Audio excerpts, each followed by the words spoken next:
Considering how long Warrior was pretty much relegated to the absolute most basic of axe spamming, it's really nice to see it get not just one, but two rather unique playstyles.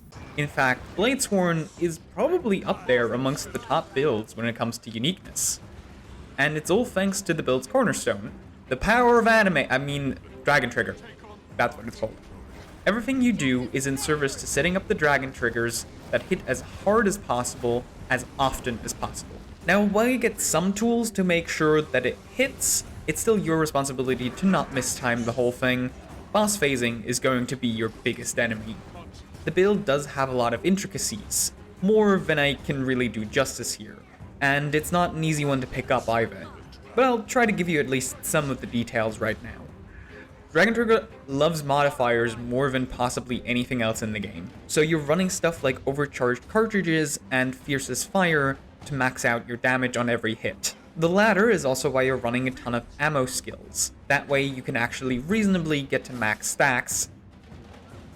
Further, because you now get adrenaline based on a rate of change rather than a flat amount, you'll quickly top up adrenaline after casting your first Dragon Trigger in most cases.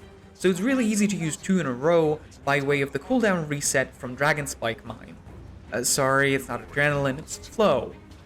EOD has a habit of renaming things that really don't need to be renamed.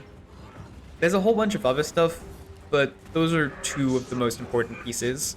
In other matters, your survivability is decent. Warrior once again gets carried by its high inherent defenses, along with the great fortitude trait. You spend quite a bit of time not being allowed to move, but at least you also get a block while you're in your power-up stance.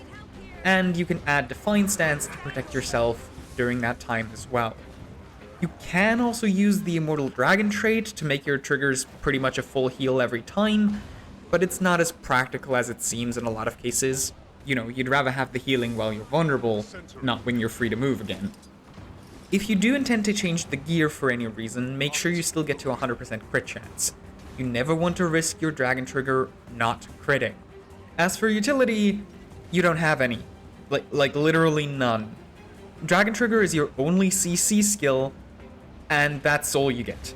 The Res Banner is perhaps your only reasonable slot in, because while you do have access to the core warrior utilities offering some stab, a good cleanse that doubles as a group stun break, as well as several more CC options, along with the projectile block from Bladesworn, actually swapping through those options is such a big damage loss that it's often better to just either let somebody else do it, or swap to a different spec entirely if you have one available. Which is a bit harder now, considering that Bladesworn is the last warrior build to natively run Thief runes. But oh well. All in all, Bladesworn gets a ton of points for uniqueness and style. It's about as selfish as a DPS can be, but damned if it's not a really fun pick to pull out once in a while.